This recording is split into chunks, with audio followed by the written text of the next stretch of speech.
নিরাপত্তায় ঘেরা ৩২ নম্বরে দিনভর ঘটনার ঘনঘটা।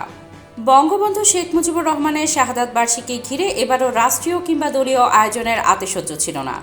আওয়ামী লীগ ক্ষমতাচ্যুত হওয়ার পর থেকে গত বছরের ১৫ই আগস্ট ঘিরে গেল ১.৫ দশকেরও বেশি সময় ধরে চলে আসা মাত্রাতিরিক্ত উন্মাদনার ছিটেফোঁটাও দেখা যায়নি।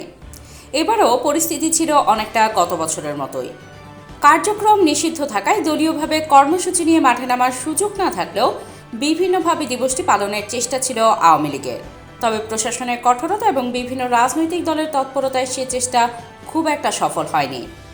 বঙ্গবন্ধুকে সপরিবারে হত্যার ৫০তম বার্ষিকী ঘিরে গতকাল শুক্রবার ধানমন্ডির ৩২ নম্বর জুড়ে দিনভর ছিল নিরাপত্তার কড়া বেষ্টনী।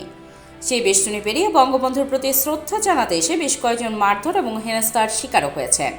অন্যদিকে বঙ্গবন্ধু ভবনের সামনে বড় পর্দায় গান বাজনার সঙ্গে নাচানাচি করেছেন কিছু মানুষ। বেজেছে বঙ্গবন্ধু হত্যা মামলার ফাঁসির আসামি মেজর ডালিমের ভাষণও। গতকাল সকালে সেখানে গিয়ে দেখা যায় মিরপুর রোড থেকে ধানমন্ডি ৩২ নম্বর সড়কের প্রবেশমুখে বাস দিয়ে প্রতিবন্ধকতা তৈরি করা।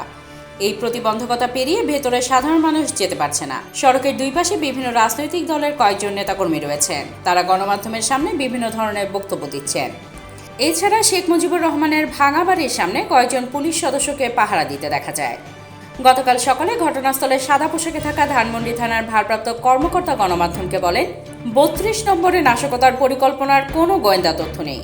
সরকারিভাবে যেহেতু তাদের অর্থাৎ আওয়ামী লীগ কার্যক্রম নিষিদ্ধ করা হয়েছে, আমরা সেই নির্দেশনা ফলো করব।